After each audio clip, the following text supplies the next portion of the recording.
په داسې حال کې چې پاکه هوا د انسانانو د ژوند له بنسټیزو اړتیاوو څخه ګڼل کیږي، خو نن سبا میلیونونه وګړي د ککړې هوا له کړکېچ سره مخ دي.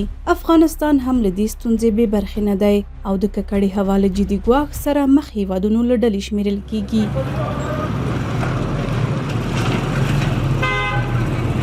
په ځانګړي ډول کابل ښار چې د هیواد سیاسي او اقتصادي مرکز دی، د هوا ککړوالی داسې یوه چاپیریالي ستونزه ده چې نه یوازې په ژمي کې بلکې د کال په ټولو موسمونو کې د خلکو روغتیا له ګواښ سره مخ کوي.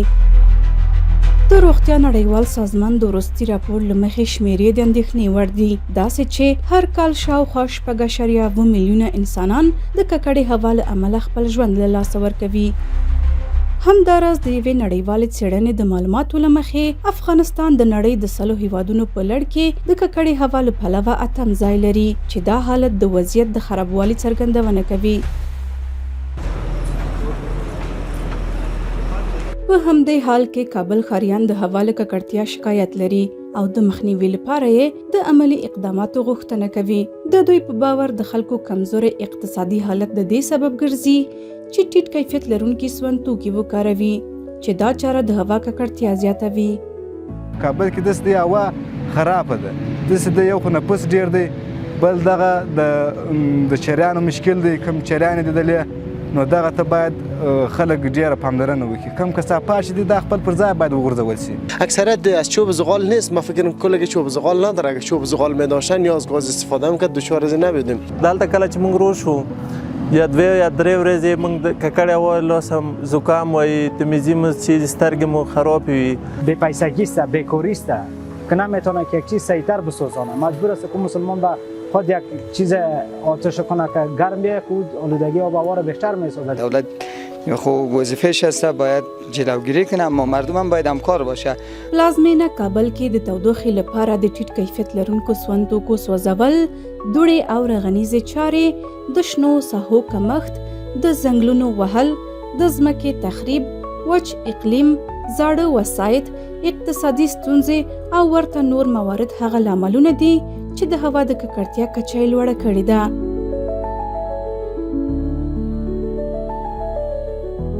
د روغتیا پالانو په اند د هوا ککړتیا سره له دې چې د انسان د ژوند هره برخه اغیزمنوي، د راتلونکو نسلونو ژوند هم له ګواښ سره مخ کوي او که بیړني اقدامات ترسره نشي ښایي دا ستونزه لا پسې پراخه شي.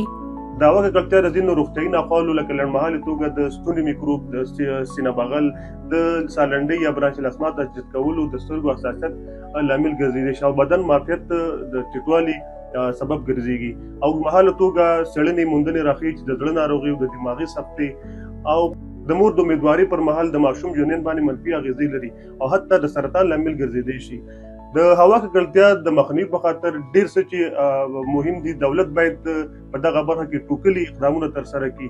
هغه ځایونه چې ناوړه غازونه تولیدوي او د هوا ککړتیا سبب ګرځي باید دوی لپاره یو غوره پالیسي غوره کړل شي او دغه ځایونه مهار او وڅارل شي. غوښتنه مو همدا ده چې که موږ چېرته په کومه ټولنه کې ژوند کوو، موږ باید خپل محیط پاک وساتو، خپله ټولنه پاک وساتو تر څو د پاکې هوا څخه برخمن اوسو او د ضمن د دغه بدلو تیلو یا د بدلو غازونو څخه باید استفاده ونشي او یا هماغه فابریکې چې هغه کیمیکل مواد افراز کوي او یا هم تولیدوي د دغه فابریکو که چېرته موږ کار کوو نو باید ډېر کوښښ وکړو چې د ماسک څخه استفاده وکړو، د ککړه هوا کې او یا ککړ محیط کې د مایعاتو څخه ډېره استفاده وکړو، کوښښ ډېر وکړو چې د ککړې هوا نه او یا هم د ککړ محیط نه خپل ځان وساتو تر څو سالمه ټولنه ولرو.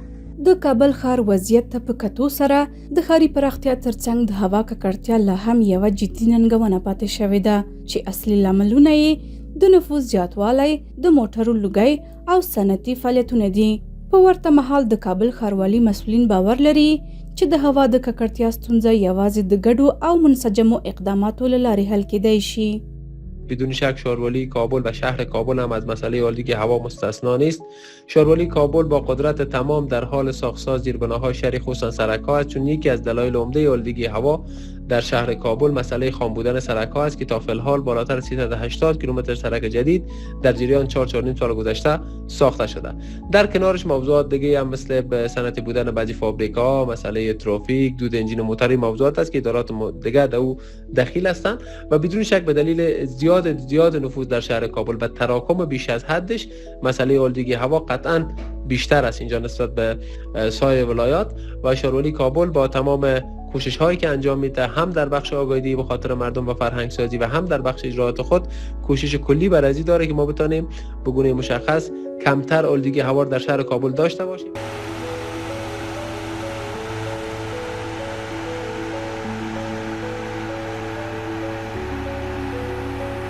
بلخوا د عامه روغتیا وزارت مسؤلین وایي هوا یوازې د لوګي او ګرد له امله نه بلکې د تنفسي ناروغیو د ویروسونو له امله هم ککړېدای شي. ککړه هوا د تنفسي سیستم مربوطه ناروغیو د نورو بیلابیل ناروغیو لپاره زمینه سازي کوي. ګوري یوازې ککړه هوا څخه مراد دا نه ده چې دود پکې موجود وي یا هم ګرد پکې موجود وي. ککړه هوا دا ده چې د یو شخص څخه د کرونا وایرس د پرنجي په توسط باندې د ټوخي په توسط باندې همدارنګه د ځینو نورو تنفسي سیستم مربوطه ناروغیو وایرسونو انتقال د ککړې هوا په توسط باندې کیږي. د نوموړي په وینا د وقایوي تدابیرونو عملي کېدل د دې لامل شوی چې د تیرو کلونو په پرتله د تنفسي ناروغانو په شمیر کې د پام وړ زیاتوالی راشي. څه چې زموږ مسؤلیت دغه وقایوي تدابیر عملي کول دي همدارنګه د خلکو لپاره عام پوهاوی ده. په دغه برخه باندې تر ډېرې اندازې مو کار کړی یو څه چې باید واضح شي ولسونو ته همدارنګه تاسو سره هم معلومات وي. لوی ستونزه دا ده چې کله موږ وقایوي تدابیرو په اړه باندې خبره کوو تر ډېرې اندازې پورې هغه نه عملي کېږي. همدغه علت وي چې د ککړې هوا له کبله تنفسي سیستم مربوطه ناروغانو ګراف پورته کېږي. یعنې نسبت تیرو کلونو ته موږ سره واقعیت یو څه اندازه پورته ول. یو علت دا و چې موږ ورته وایو چې تاسو په دغه ورځو کې ماسک څخه استفاده وکړئ یا ډېرې اندازې پورې پر زیحمه سیمو ته مه ځئ یا هم په داخل د اتاقونو کې د ربړ او نور هغه شیان څخه چې هغه هوا ککړوي د هغې څخه باید استفاده ونه شي چې هغه وسوځول سي. ولې تر ډېرې اندازې پورې دغه احتیاطي تدابیر نه عملي کېږي. د همدې له کبله موږ سره د تنفسي سیستم مربوطه ناروغانو ګراف پورته سوی و. په ورته وخت کې د چاپیریال ساتنې ملي ادارې مسؤلین وایي که څه هم وروستیو بارانونو په لنډمهالي توګه د هوا کیفیت ښه کړی خو په وینا یې د هوا د ککړتیا د کره ارزونې لپاره کابل او نورو ولایتونو کې د کیفیت څارنې سټیشنونو شتون ته جدي اړتیا لیدل کیږي. این باران‌های اخیر که در شهر کابل صورت گرفته در انتشار پارامترهای هوا کاهش به عمل آمده وضعیت خوب است. هم ما از لحاظ تکنیکی اگر ما بخواهیم که یک ارقام دقیق داشته باشیم از پارامترهای هوا که وضعیت ذرات معلق ما به چقدر است، ناکس چقدر است، سلفر دی اکساید چقدر است، کربن مونوکساید، ما باید استیشن های کیفیت هوا در تمام نقاط شهر کابل داشته باشیم حتی در سطح کشور که باز ما یک اوسط یک اوریج مناسب گرفته بتونیم که وضعیت دقیق آلودگی هوا را بگوییم. مسئولین همدارا زیاتوي چې که څه هم د نړیوالو معیارونو او ملي ستندردونو له مخې د هوا په کیفیت کې په نسبي توګه ښه والی راغلی خو لا هم کابل ښار د ککړې هوا له خطراتو څخه خالی نه ده.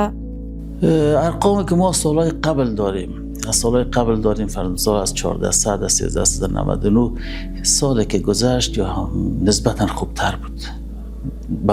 نمیگیم که آلوده نبود. شهر کابل آلودگی خود داشت اما ما یک استاندارد کیفیت هوای شهر کابل داریم از افغانستان. یک استاندارد هر کشور یک استاندارد WHO سازمان صحی جهان است. یک استاندارد است که خود یک مملکت برای خود چی میکنه نظر به اقلیم خود، نظر به موقعیت خود، فعالیت‌های خود یک استاندارد کیفیت هوا می داشته باشه که ما مقایسه کردیم ارقام را که از هم یک محل گرفتیم بس نسبت به تناسب سالهای دیگه نسبتاً کاهش در آلودگی هوا بوده. هم آلوده بوده شهر کابل نمیگیم رد نمیکنیم آلودگی داشتیم اما به تناسب سالهای دیگه کاهش بود. په افغانستان کې د هوا ککړتیا یوه عادي ستونزه نه ده بلکې یو جدي روغتیایي ناورین هم دی چې هر کال زرګونه انسانان د مړینې له خطر سره مخ کوي. د چارواکو په وینا د هوا ککړتیا د مخنیوي لپاره د ونو کرل، د شنو ساحو زیاتول، په فابریکو کې له فلټرونو کار اخیستل، د بې کیفیته او خرابو سون توکو پر ځای له پاکې انرژي کار اخیستل، د صنعتي فابریکو څارنه، د زړو موټرو او وسایطو په کارونې محدودیت، د پلاستیک کثافاتو او دودیزو سون توکو نه سوځول هغه لارې چارې دي چې کولای شي تر ممکنې کچې د ککړې هوا اضرار راکم کړي. په همدې حال کې روغتیا پالان او عام وګړي باور لري چې د هوا د ککړتیا پر وړاندې مبارزه یوازې د یوې ادارې مسؤلیت نه دی بلکې ملي مسؤلیت دی چې د ګډې همکارۍ له لارې بریالي کېدای شي او په خبره یې که نن اقدام ونه شي ښایي سبا پاکه هوا یوازې یو ارمان پاتې شي.